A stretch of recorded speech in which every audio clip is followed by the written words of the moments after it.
Scholars of Nostradamus believe he may also have predicted the Gulf War. Very nearly 1 million men toward Persia. The true serpent will invade Byzantium and Egypt. He will enter, wicked, infamous villain, tyrannizing over Mesopotamia, the land horrible and black in appearance.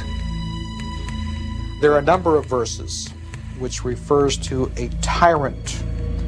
And one of the verses he actually calls him Dam, D-A-M, which comes pretty close to being Saddam. But Nostradamus' predictions don't end here.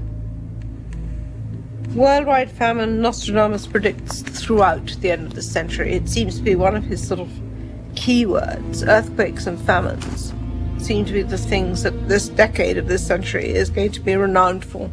And so far it's turned out very much the case.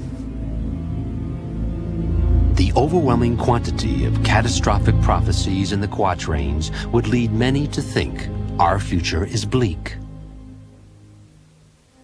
It must be understood that Nostradamus' quatrains are the worst-case scenarios. They are what will happen if mankind doesn't do anything to stop it.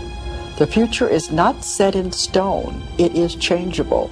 This is part of a work of a psychic to tell people what's going to happen so they can do something about it to stop it. This is very important to realize. The year 1566 saw a warm and mild summer in Salon de Provence. And during this time, Nostradamus penned his final quatrain at the age of 63. Then, mysteriously, he closed his books forever.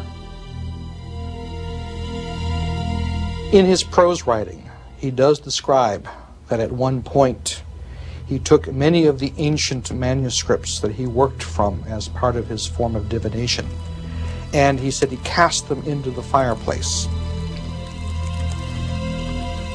I have at my disposal volumes which have long been hidden, but dreading what use might be made of them, I consigned them to the flames.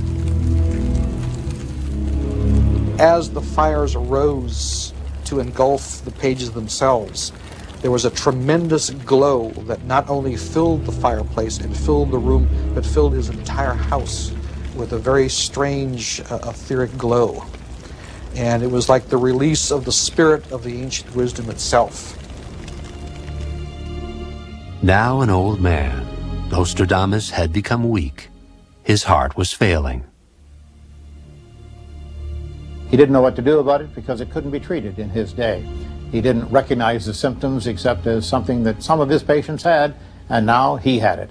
He was constrained to stay in one room. He lived on a pallet at the side of the room near a window, and he had to be hand-fed, and he eventually died of congestive heart failure.